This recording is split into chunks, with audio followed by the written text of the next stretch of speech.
Lymphoid न्यूप्लेसिया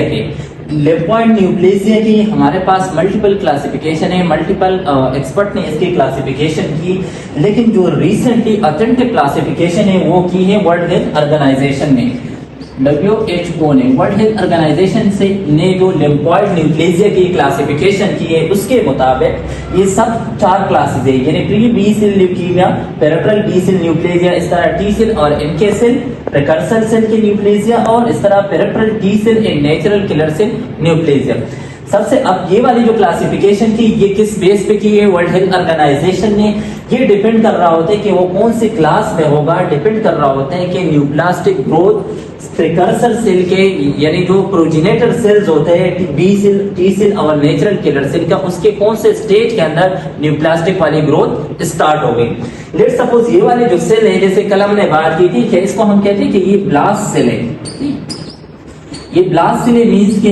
ये अगर हम दोनों को कंपेयर करें, यानी ये इमेच्योर सेल होते हैं और ये मैच्योर सेल्स होते हैं, इसको हम साइड कहते हैं और इसको हम ब्लास्ट सेल कहते हैं। इसके अंदर प्रोलिफरेशन हाईली इंक्रीज होती है और इसके अंदर रिलेटिव प्रोलिफरेशन या इसके अंदर डिवीजन होते हैं, ये कल हमने बात की थी। अब अगर लेट्स सपोज इस वाले स्टेज के अंदर, जिसको हम अर्ली स्टेज कहते हैं, यानी यहां से लेके यहां तक, अगर इस स्टेज के अंदर मैलिग्नेंट ट्रांसफॉर्मेशन या न्यूप्लास्टिक वाली ग्रोथ हो, ये प्रिकर्सर सेल है और ये आगे जाके 3 सब लीनेज में डिवाइड हो जाते हैं, कुछ से बी सेल, कुछ से टी सेल और कुछ से नेचुरल किलर सेल बन जाते हैं। लेट्स सपोज यहाँ पे अगर हमारे पास ये सेल है नॉर्मली और एट द एंड इसको जाके मैच्योर बी सेल बनना है, ठीक है, और इस वाले पॉइंट पे यानी इस स्टेज के अंदर अगर इसके अंदर न्यूप्लास्टिक वाली ग्रोथ हो तो ये अर्ली स्टेज है। फिर हम इसको नाम देंगे कि दिस इज प्रिकर्सर सेल, क्योंकि ये सेल जो है ये प्रिकर्सर सेल है और ये मैच्योर होके बी सेल बनेगा, तो फिर हम इसको कहते हैं पेरिफेरल बी सेल ल्यूकीमिया और लिम्फोमा। अब लिम्फोमा और ल्यूकीमिया कल हमने डिस्कस किया था कि अगर इस वाले सेल के अंदर ये डिस्पर्स हो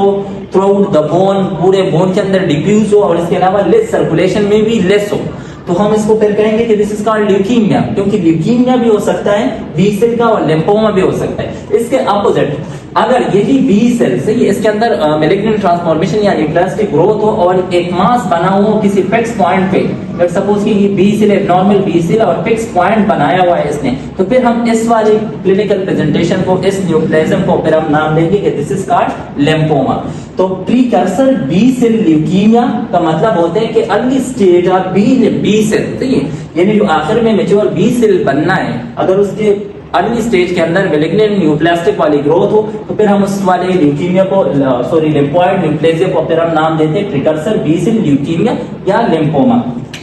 ये वाले सेल हमारे पास है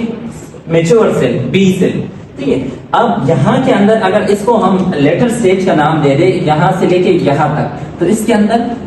अब डिफरेंशिएशन हुई होगी। ये वाली जो सेल इस वाले पॉइंट के या इस स्टेज के अंदर होगी, ये सिमिलर टू बी सेल होगी, लेकिन अभी भी ये मैच्योर बी सेल नहीं है। अगर इस वाले एरिया के अंदर, इस वाले stage of the B cell के अंदर न्यूप्लास्टिक ग्रोथ हो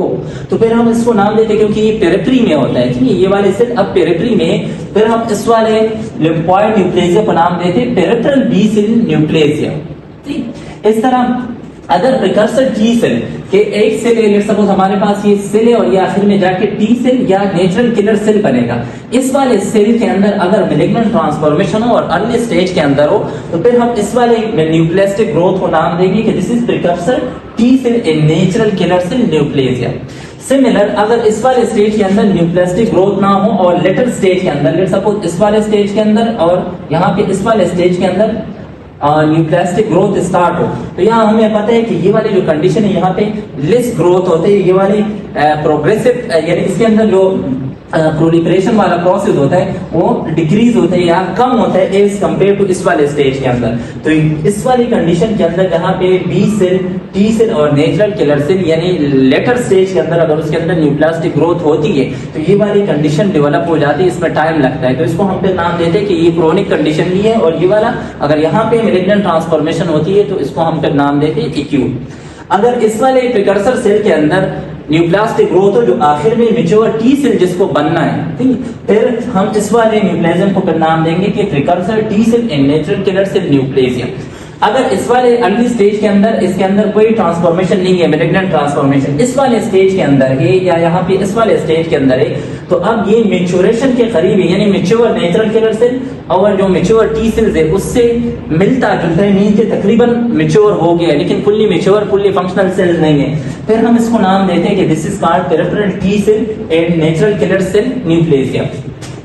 इस क्लासिफिकेशन ये बहुत जरूरी होता है, क्योंकि ये इसलिए जरूरी है क्योंकि आज से तकरीबन 30 साल पहले लोगों का यही मानना था कि ल्यूकीमिया क्या है, abnormal proliferation of white blood cell या cancer of white blood cell, और वो इसी को ट्रीट करते थे कि एबनॉर्मल ग्रोथ होती है बोन मैरो के अंदर और वो एबनॉर्मल सेल हमारे सर्कुलेशन में आ जाती है। लेकिन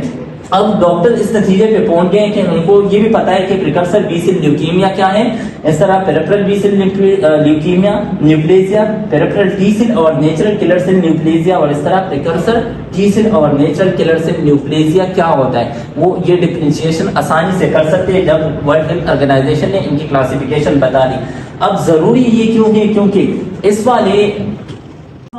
सब टाइप्स की और इस वाले सब टाइप्स के और ये 4 सब टाइप, इन सब की ट्रीटमेंट मोडिलिटी अलग होती है, सबका ट्रीटमेंट अलग अलग होता है। एक और चीज के अगर पेशेंट को प्रिकर्सर बी सेल ल्यूकीमिया हो या प्रिकर्सर टी सेल ल्यूकीमिया हो, अर्ली एग्रेसिव ट्रीटमेंट की जरूरत होती है, नहीं है? अगर ट्रीट नहीं करेंगे तो पेशेंट के लिए फेटल हो सकता है। जो पेरिफेरल बी सेल न्यूक्लेजिया है और पेरिफेरल टी सेल और नेचुरल किलर सेल न्यूक्लेजिया है, इसको हम कहते हैं कि इसके अंदर इंडोलेंट ग्रोथ होती है, दिस इज प्रोग्रेसिव एंड और आहिस्ता आहिस्ता डेवलप होने वाला कंडीशन है। तो यहाँ पे अगर ट्रीटमेंट डिले भी हो जाए तो इतना लाइफ थ्रेटनिंग कॉम्प्लिकेशन या साइन सिम्टम डेवलप नहीं होते।